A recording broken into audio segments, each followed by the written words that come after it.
And another city recently liberated by Ukrainian forces is Kupiansk in the east. When Russian troops took control of it early in the war, many civilians left. But now there are questions over those who did stay behind and whether they collaborated with the Russians. TW's Mathias Bölinger visited Kupiansk, where he found large parts of the city destroyed and many residents struggling with questions of trust and guilt. Everybody needs to pitch in. Andriy Kuznichenko teaches geography and information technology. But right now he's helping to patch up High School number 1 in Kupiansk.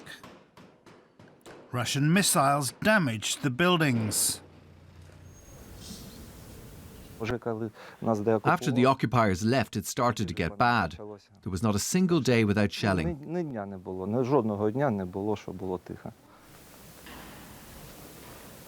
The shelling is Russia's revenge for Ukraine taking back territory.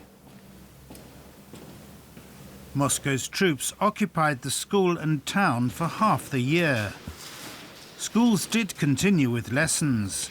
Kuznichenko says at first he was able to teach as usual. But after the summer break, the occupiers insisted on a Russian curriculum. There are still Russian textbooks in the classroom. I opened the geography textbook for 8th grade. There wasn't a real curriculum, but they gave us textbooks. I took a look and said no.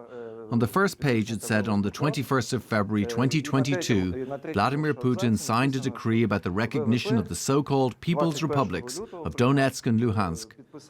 Am I supposed to sit there and teach that?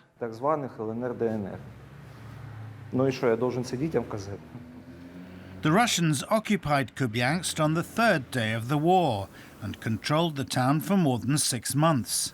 Daily life is difficult. There is no running water and power outages are frequent. The question of who collaborated with the Russians also looms.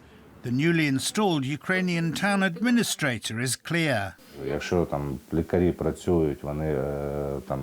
If we talk about doctors, they took the Hippocratic Oath. They have to help anybody who's in need. But these people had a choice. They could either cooperate or not. In fact, there were many teachers who quit after the Russians arrived.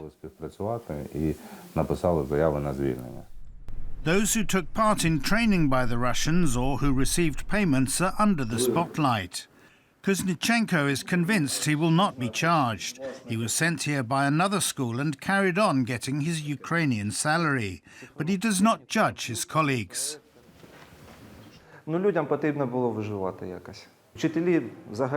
They had to survive. Most of them had not received a wage since April. They had to continue living. Some had parents to care for, old people. Ukraine's Secret Service is investigating, and the teachers' cases will come to court.